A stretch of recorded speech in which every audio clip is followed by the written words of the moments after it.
June 9. భూత వర్తమాన భవిష్యత్ కాలములలో ఉండు సర్వాధికారియగు దేవుడైన ప్రభువు పరిశుద్ధుడు పరిశుద్ధుడు పరిశుద్ధుడు. ప్రకటన 4:8. మనం దేవుని పరిశుద్ధత గురించి మాట్లాడినప్పుడు ఆయన తన ఆలోచనలలో, క్రియలలో, ఉద్దేశాలలో, ప్రతి ఇతర విషయాల్లో ఆత్మీయంగా, నైతికంగా పరిపూర్ణుడని అర్థం. ఆయన పాపం మరియు అపవిత్రత నుండి సంపూర్ణంగా విముక్తుడు. ఆయన పవిత్రంగా తప్ప మరే విధంగా ఉండలేడు. ఆయన పరిశుద్ధతకు లేఖన సాక్ష్యం సమృద్ధిగా ఉంది. ఇక్కడ కొన్ని ఉదాహరణలు. మీ దేవుడైన యెహోవానగు నేను పరిశుద్ధుడనై ఉన్నాను. లేవి కాండం 19:2. యెహోవా ఎంత పరిశుద్ధ దేవుడు ఒకడును లేడు. సమూయేలు 1 నా పరిశుద్ధ దేవ, ఆయన శక్తి యొక్క గొప్ప ప్రదర్శన, నీ కనుదృష్టి దుష్టత్వము చూడలేనంత నిష్కళంకమైనది కదా. హబక్కూకు 1:12-13. దేవుడు కీడు విషయమై శోధింపబడనేరడు. ఆయన ఎవరినీ శోధింపడు. యాకోబు పత్రిక 1:13. దేవుడు వెలుగై ఉన్నాడు. ఆయన యందు ఎంత మాత్రమును చీకటి లేదు.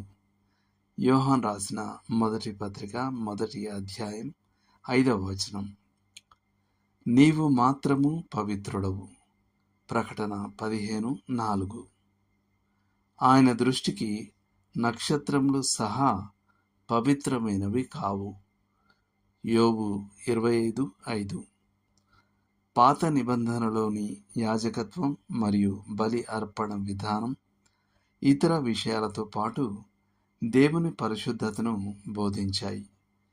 పాపం దేవునికి మనిషికి మధ్య దూరాన్ని తెచ్చిందని, ఆ అంతరాన్ని పూడ్చడానికి ఒక మధ్యవర్తి ఉండాలని, మరియు పరిశుద్ధుడైన దేవుణ్ణి కేవలం ఒక బలి పశువు యొక్క రక్తం ఆధారంగా మాత్రమే సమీపించగలమని అవి బోధించాయి. దేవుని పరిశుద్ధత శిలువ యొద్ద కూడా ఒక ప్రత్యేకమైన రీతిలో ప్రదర్శించబడింది.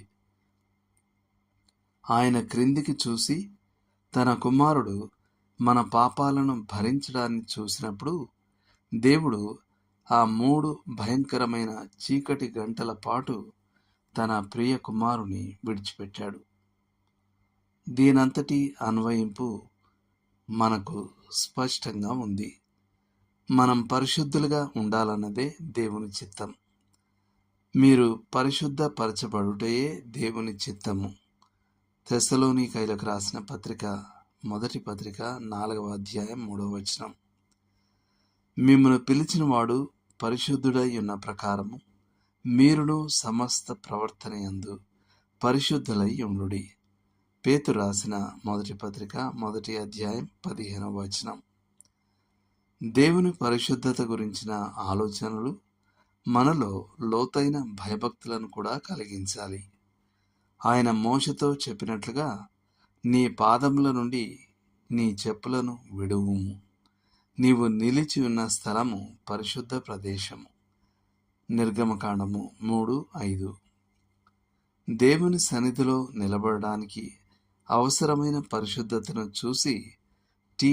బిన్నే ఆశ్చర్యపోయాడు. నిత్యకాంతి, నిత్యకాంతి, ఆత్మ ఎంత స్వచ్ఛంగా ఉండాలి.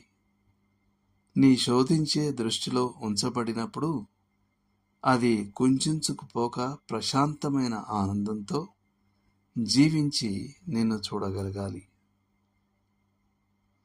ప్రభువైన యేసునందు విశ్వాసం ద్వారా మనకు అవసరమైన ఆ పవిత్రత ఆరోపించబడిందని మనం గ్రహించినప్పుడు మన హృదయాలు ఆరాధనతో పొంగి పొర్లుతాయి.